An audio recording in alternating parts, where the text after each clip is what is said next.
What was the craziest wedding you ever attended? Back when I used to work at a hotel, I witnessed an absolutely batshit wedding. In preparation, we had to ensure we'd ordered enough blue WKD, and as this was the groom's drink of choice, first red flag. The whole wedding took place in the hotel. The function room also hosted the ceremony, so we started pretty early that day. Before the ceremony, the bride had taken 3 bottles of Prosecco up to her room whilst she was getting ready and was clearly tipsy before the wedding started, but seemed to act sober enough that whoever was conducting the ceremony was none the wiser. Ceremony seemed normal, but I was prepping the bar, so wouldn't have known either way. As it ends, all the guests flood out for drinks whilst we changed the function room and set out the tables for the sit-down meal. The guests were rough as a badger's arse, to put it politely. I already knew one of them as he'd been to the hotel before, acting like a total wanker when I told him the bar was closed and I wouldn't be serving him. However, he was being especially polite to me this time, as it was clear his date for the wedding was definitely not the same girl he was in with just a few weeks ago, who I suspect was a paid acquaintance. Before the meal even began, we were starting to worry if we'd have enough alcohol. These people drank like fish, but we managed to get them all seated and fed, and everyone is being friendly and well behaved. As the night goes on, the bride is slowly becoming so drunk she can barely stand and has changed from her wedding dress into a very scant pink negligee with a tutu skirt. She's also given up on using the bathroom, so she loudly announces she will be relying solely upon nature ways from this point onwards.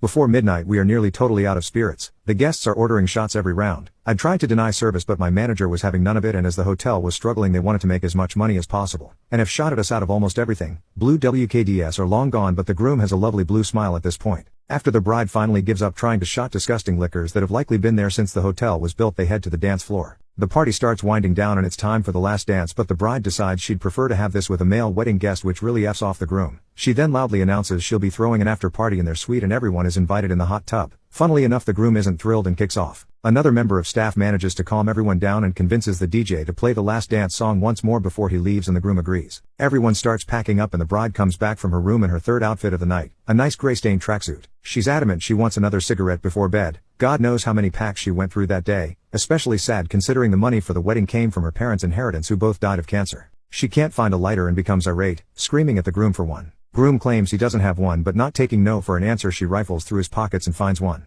Holding it aloft, she screams at him that he's a liar and slaps him clean across the face. The groom, obviously not having enjoyed this, returns the favor and punches her in the face. The best man spots this and leaps across a sofa and tackles the groom to the floor. They're now having a full-on fist fight whilst the bride sobs incoherently. I try and get out of the way as I'm being trampled by Mr. WKD and his scummy friend. My supervisor storms in saying he found coke in the bathroom and the police are on their way. The best man is off like a robber's dog and the groom stands there stunned and then follows his new wife into the function room. We then hear screaming and shouting from that room, and the bride has picked up a chair and launched it at her husband and was now holding a second one trying to attack him with it. At this point it's about 2 a.m. and I am royally done with the day. My mum is waiting for my outside, so I grab my bag and head off, giving my supervisor strict instructions to tell me exactly how this ends when I'm back for my next shift. I pass a riot van of police officers on the way out of the door, direct them to the drama and go home. Next shift I'm informed that an ambulance arrived shortly after the police. The groom was taken to the hospital after sustaining a head injury, but he did a runner from the paramedics when he got to the hospital. The bride stayed at the hotel and to console herself spent the night with the male wedding guest she danced with. They left together in the morning and a week later announced on Facebook she was in a new relationship with him.